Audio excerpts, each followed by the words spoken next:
the change for countries in Eastern Europe that escaped communism was drastic. And it's also for scientists, for social scientists, one of the rare situations where you can experiment. You can see something and clearly and something else start. What were the toughest 2 or 3 things that these countries had to deal with in their transition from a communist regime, both politically and economically, to a free market and a democratic regime? And I know you'll have very little time for a very big question. And what were the 1 or 2 big mistakes made by the countries that failed at it and the countries that succeeded at it? Yeah, so it's an excellent question, and it's a tough question because it's a leopard skin of a region, right? We tend to think of it in homogeneous terms because they all started in the same place. But unfortunately, what we see here today in the region is very different trajectories. Some have done better, some have done worse. We see backsliding in EU member states. We see strong democratic resilience in the countries that aren't yet in the European family, right? So coming back to your question, what were the 3 main challenges? Well, first, political and societal, civil society capabilities had to be built up at the same time as a new political system, as new democratic institutions, new governance mechanisms. And building up these 3 elements at the same time as reforming the market system and opening it up to the world created some very large mistakes. Right? The checks and balances weren't there. The accountability mechanisms were not always as strong as they are today in some of the countries. So I think this simultaneous birth of a new political regime, an open market economy, and a civil society has been a challenge. But to a certain extent, I think most countries in the region have let's say, resolved it, right? They've managed to steer through it, especially through the process of integration. Now, the second big challenge is creating prosperity. And I'm not going to be very long in my answer, but I think this connects to what we're all discussing here today. And the challenge of prosperity was, how do you ensure people thrive? They have economic opportunities. You had the market prosperity in the sense what I've just mentioned. You have growth, you have trade, you have investments, but where does that leave the people? Their opportunities for growth and development, not just enterprise, but also salaries, the knowledge, innovation, human capabilities. And I think that was a challenge that wasn't adequately resolved yet. So I think that's where we still need to fight on and improve what I mentioned earlier, an innovation-based development model, and a model that takes into account both subnational disparities and local vulnerabilities, but also the very strong capabilities of the regional actors, the population, the human resource, the brain trust that you're trying to assemble. Thank you so much. So Ignacio, the next question is for you. There seems to be, among scholars, a consensus that economic freedom leads to economic growth. And a lot of scholars also equate economic growth with prosperity. We disagree in the brain trust. That's why we have the brain trust. We look at it more broadly. But why do scholars have so much more difficulty reaching a consensus that political freedom, especially democracy, leads to economic growth? What is your opinion? Why is there that difficulty? Well, as I was saying in my presentation, I think it's all about a conceptual problem. Like, you try to compare all these empirical studies about democracy and growth, and if you just look at the answer, then you assume they are all comparable. And they are non-comparable in a variety of ways, especially econometric techniques, but even within those that use the same econometric model. Then when you dig deeper, you see that some studies are measuring democracy as elections or no elections. That's a democracy. While other ones are using measures of democracy, I don't know, Freedom House, for example, index of freedom. There are very broad concepts of democracy that include not only elections, but also civil rights, political rights, economic rights, etc. So at the end of the day, all these are not comparable in any way. And related to what you were saying at the beginning, when you were saying it seems to be a consensus between economic freedom and growth. Well, again, if you dig deeper, you see that most of the measures of economic freedom that are used, usually the Fraser Index or the Heritage Index, they all include an important share of the index is measuring institutions. It's measuring what I was saying in my presentation, the rule of law, and to what extent the government actually abides by the law, especially in terms of non-expropriation, enforcement of contracts, et cetera, et cetera. So what you see is that, what I think is that so far, economists especially have focused a lot on refining our econometric techniques, but we have abstracted completely from the conceptual and measurement issues. And I think that's where we can make progress, as I said. Like if you want to think about the relationship between democracy and growth, you have to think about the mechanisms. And for that, you have to think about the attributes of democracy. So it's very different. The link from democracy to growth in terms of better policies, because this comes from a democratic debate, is very different than the link coming from a government that abides by the law, for example, is not going to expropriate, or the recognition of property rights, et cetera. So there are a bunch of connections in these dimensions of freedom that at the end of the day, I think can shed some light on these relationships. Great, thank you so much. Markus, next question is from you, for you. Again, looking at scholars looking at the facts, at the reality, and interpreting it. There seems to be no consensus as to whether market-oriented economies or authoritarian economic systems are delivering better for the people. For me, it's clear. Again, I lived through communism. They went bankrupt, and nobody voted for them again. And the blossoming in that region is obvious. But again, there doesn't seem to be a consensus on that. What do you think about that? So I think what's happening here is that scholars look at the same cases, but they focus on different facts about these cases. And since they don't entirely agree on the mechanisms that are operative, they disagree on what factors are causally relevant in different cases. I think another challenge is, I wouldn't so much put it in terms of democracy versus authoritarianism, but more in terms of market-led and market-oriented economic development versus state interventionist development. These countries may be authoritarian, they might be not so authoritarian, but the market plays the state plays a very important role. So I think the reality is, and it's kind of a methodological problem, you look at a number of high-profile cases, and I mentioned China several times, Korea. On the other hand, you might have places like Singapore and Hong Kong that were very successful, and then you try to figure out what happened there. And so it seems like, and this was the thesis of my presentation, maybe there are multiple paths to economic development. There's not just one path. So in a liberal tradition, we think of market-oriented development and democracy as the royal path towards development.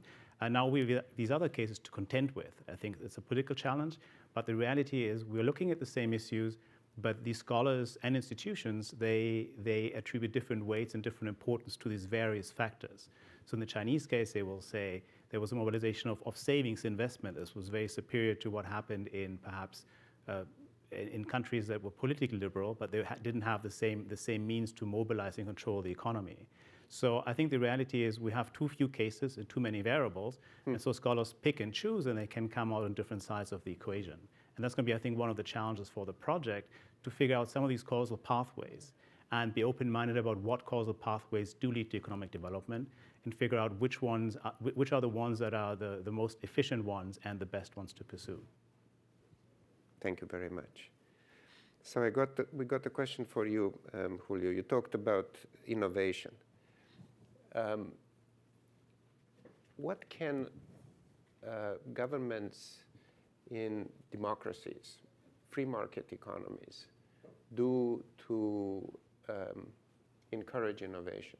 In a way, it is a contradiction between free market and encouraging something or another. In the United States, for example, in our debates, there is a strong resistance to industrial policy, for example, right?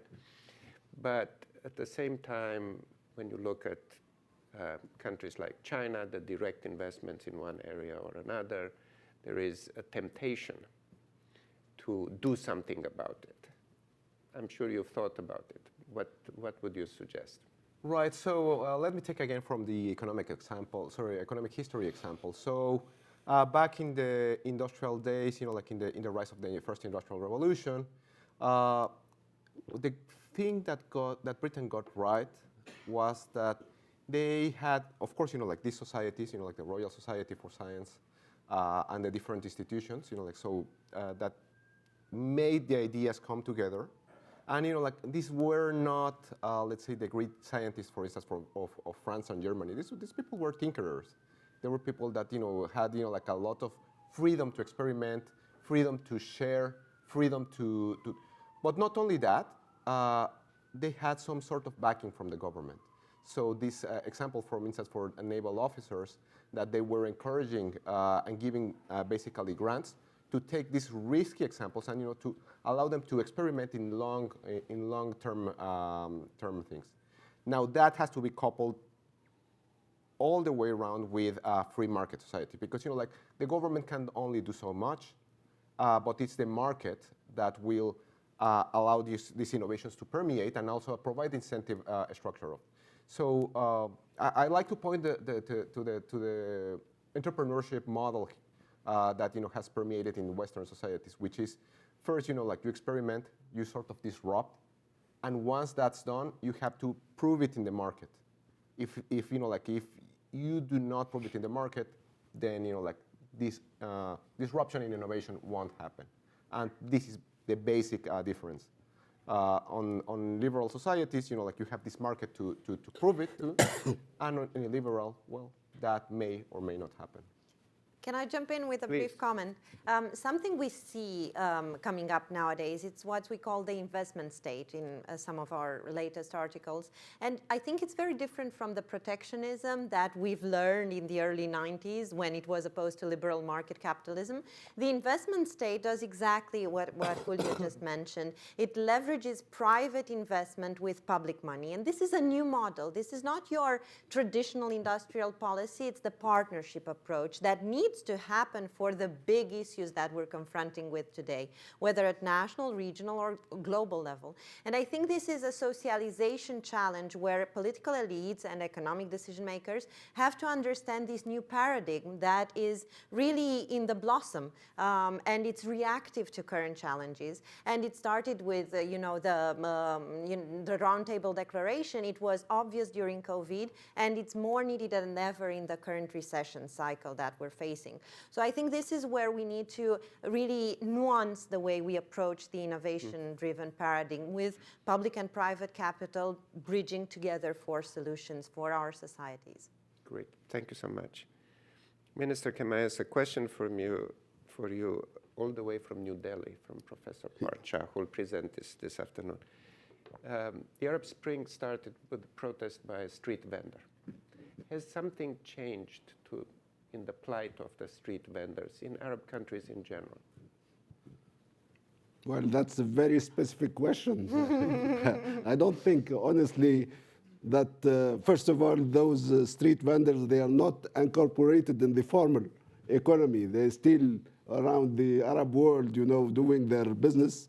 But globally, the level, the economic growth and the economic development unfortunately deteriorated, and people, they didn't feel, including those vendors, they didn't feel that democracy is bringing for them new tools to improve their life, and their economic income. Maybe other sectors, particularly innovation sectors and startups, developed in some countries, but ordinary people, they were not involved in this process, and actually that's one of the reasons why the process did not succeed in many countries, including in Tunisia. So Markus, a question for you on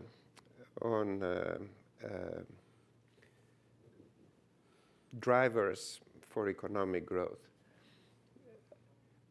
Might these drivers be different for higher income countries than for lower income countries? is sort of the mix of the elements of success be different depending on their level of development? I do think you can make a fairly solid case that this is what happens. The way to think about this is if you're a relatively poor country, in a sense, you only need to get a few things right to generate economic growth. The technology is out there. You can, in a sense, get your hands on it. You have lower levels of per capita income, so trade liberalization, if you can get it, is sort of an easy win for you. So you, in a way, just follow the economic path other countries have taken before you. And we've seen successful cases of this happening in Korea, in China, in Japan to some extent. So there's a model, and you roughly know what you need to do. It is largely a function of accumulating capital, infrastructure, human capital, and important, the existing technology. So that is difficult, yet you know roughly what you need to do to get there. Whether you can implement it politically, that's a separate question. I think this is where institutions come in, and this question of state-led versus market-led development. If, on the other hand, you're already operating near the technological frontier, let's say you're Japan or Germany, the United States, it's not quite as obvious what you should do because you have the infrastructure. There's probably not that much more to be gained by building additional roads or additional airports. There's some small wins. So growth in these countries also won't necessarily come from labor force growth. It will come from innovation, from really technological progress. And as Julio was mentioning early on, the question is, how do you get there? And so I think the mechanisms and even the policies that you need to pursue to take advantage of your position, these points are quite different policies. And in that sense, just throwing an idea out there, if you operate at the frontier, then you need to harness whatever you have in society. And I think the diversity was mentioned early on, the free flow of ideas, market competition becomes way more important. I think at some point the state, if the state overreaches, it loses the ability to drive innovation. But I think the jury on this is won out. Is what we're seeing right now, of course, is China continues to go down a state-led development path when it comes to technology. But we're also seeing the Europeans and the Americans adopting more of an industrial policy. Mm-hmm. And of course, there are nuances between how this is being done. And I think this is the key question. But so to answer your question, I do think that if you start from a low level of development, you roughly know what to do. It's a very different kind of development model that you probably ought to be pursuing, as opposed to if you're operating at the technological frontier, you know, different sets of policies, because you need to leverage different sets of capabilities. Mm. Thank you. So Julio, innovation, you are Mr. Innovation on this.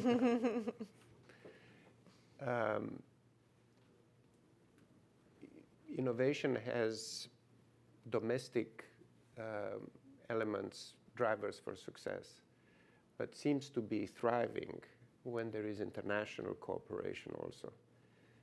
We seem to be moving towards a world that is fragmenting. How does the geopolitical situation affect innovation?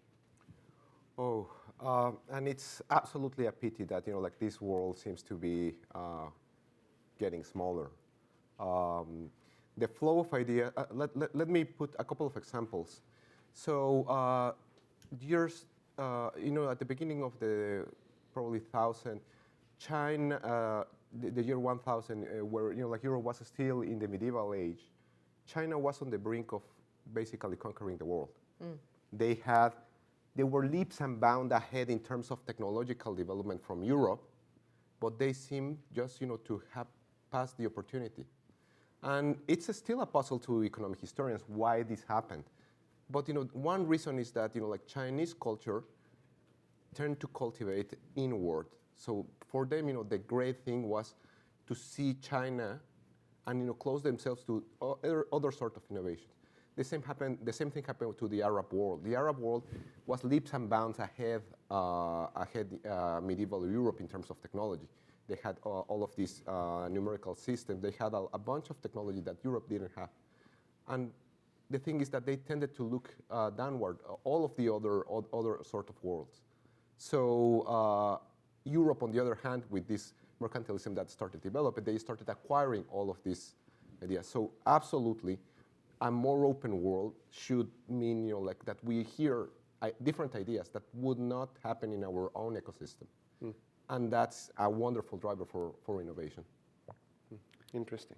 If I can just jump in here with an idea. So it is true that China was ahead and they fell behind. I think there you can make a case that what propelled Europe forward, it could have been accidental, but it was also competition between Absolutely. nation states that was geared towards innovation. China, as a highly centralized power with no geopolitical challenges, wasn't forced to innovate. It had a centralized system. The elites became comfortable. As you say, they became more formal, less interested in pragmatic and practical things. So I do think, for better or worse, competition is very conducive to innovation. And either you have geopolitical competition or you have competition inside countries. And in China, neither seems to have existed. And I think that's a good, plausible explanation for why China fell behind Europeans, who, as you rightly said, were way behind China about 1,000 years ago. And can I add another thing? So it's also a delicate balance between competition and protecting the initial idea. So the patent system of for instance, of Britain gave a lot of protection to the initial creator to develop their idea and generate a market for their idea. So all of this, at the very first stage, protecting the innovation itself seemed to be conducive to keep this growth and this experimentation until you find this so-called product market fit. But once that has happened, competition for the best sort of innovation, it's crucial. So it's a very delicate balance between these two, let's say, industrial competition models, I'd say. I would jump in. This is an economist's trade-off, right? Return on investment ratio for companies that invest in innovation, see medical research, and the idea of delivering public welfare with new and innovative systems and products. But I would jump to the example of the Eastern European case study, which I'm here representing on the panel. And you would see there that the innovation is linked to alliances, right? You have the global supply chains that run towards Western Europe and the transatlantic space.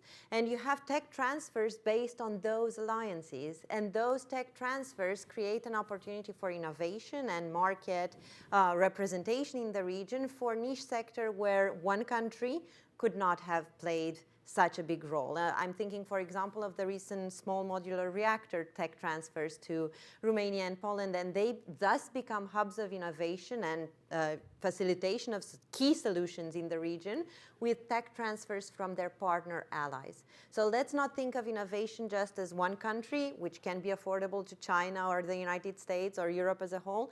Let's think of innovation through this allied supply chain structure that we all live in today. Thank you. Minister Khemaies, to promote the liberal economy in the greater Middle East, are there sort of obvious next steps that should be a focus, say, removing red tape or encouraging the entrepreneurial spirit? Well, most of the Arab countries, they have centralized economies. This has been inherited from the colonial rule. The French-speaking countries, they inherited from France, and the English also once. They had this, robust civil service administration, which, did not help develop free enterprise and free thinking. But now there is a new trend among younger generation who studied abroad or even in local university who are looking, for more free ideas. And here there is a lot of work to be done in order to disseminate the importance of liberal ideas in the economy, but also in politics, because unfortunately the region was closed to this kind of idea for a number of years. And now, for the last 10 years, there were some tentatives, in some countries, including in Tunisia, but still, this is not very deeply rooted. Coming back to the experience of Central and Eastern European countries and in China, there was always, in these countries, particularly Central and Eastern European countries, the impact of their integration within the European Union. That helped a lot, develop new systems. And the European Commission in Brussels, gave not just financing, but also the way how to develop liberal economy, a way how to develop, free thinking, and it worked in many countries in the Central and Eastern European Union. In China, it's a different, because China, it happens in the 90s, I served myself in South Korea, and I was observing how China rose from, closed economy to a liberal one, and that was made, basically thanks to the Japanese and the American and South Korean conglomerates and support who invested, looking for a bigger market. They invested in different sectors in China. China, in the meantime, developed its own technology and developed the innovation part of it. And now China is by itself a powerhouse in technology development. This is not the case in the Arab world.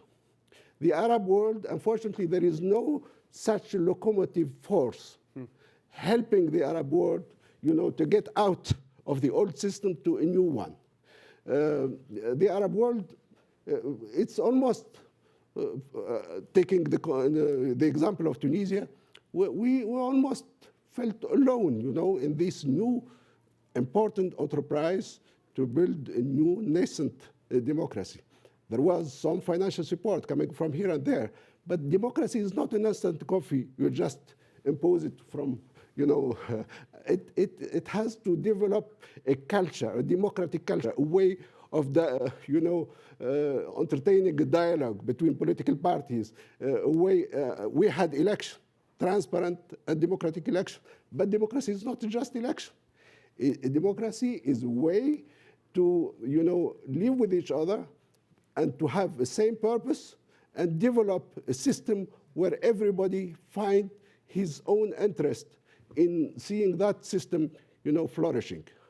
And that comes, of course, from within, but also from outside, from forces helping these countries getting, becoming more and more free and democratic countries. Yeah, I very strongly agree with you. A paper that we produced at the Freedom and Prosperity Center looked at Eastern European countries that became members of the European Union and compared them with Eastern European countries that did not become members of the European Union. And those that either became members of the European Union or, like Bulgaria, are members, but have not, don't rank as highly on the freedom score as the others. And even the candidate members are doing much better than those like Russia and Belarus that are not candidate members and are not members. In the United States, there are many people with whom I agree on other topics who are criticizing the European Union as being unelected bureaucrats in Brussels who are dictating to the rest of Europe, and they're very sympathetic to the Brits getting out. But the role of the European Union in Western Europe is different from the role of the European Union in Eastern Europe, where they needed those rules and regulations and principles. So I think that distinction is an important one. If you allow me, I want to add something. Security factor is very important. Most of the Central and Eastern European countries, before joining the European Union, first, integrated the NATO. Mm-hmm. Yep. All of them, they became member of NATO, and then they joined the European Union. Security factor is very important. It played the major role in not helping Tunisia, for example, succeed, because we had this threat of terrorism, and we had devastating, acts of terrorism, which does not, help the country attract foreign investment, help tourism coming back, as a major, sector of the economy. And so security is an important factor of helping countries finding stability. Well, I can tell you this. We had an interesting debate with one of the wisest members of the Atlantic Council here who didn't criticize what our equation, which is economic freedom plus political plus legal freedom equals prosperity, but he challenged us to think differently based on his experience, which is primarily on the security side. He says, I propose that the equation should be rewritten as security plus economic freedom equals prosperity, which leads to political freedom. It's something to think about, which leads me to a question for you, Ignacio. I know you thought deeply about the three components that we are proposing as the sub-components of freedom. We're talking a lot about the relationship between freedom and prosperity. What are your thoughts on the relationship between the sub-components of freedom, economic, political, and legal? Well, yeah, exactly.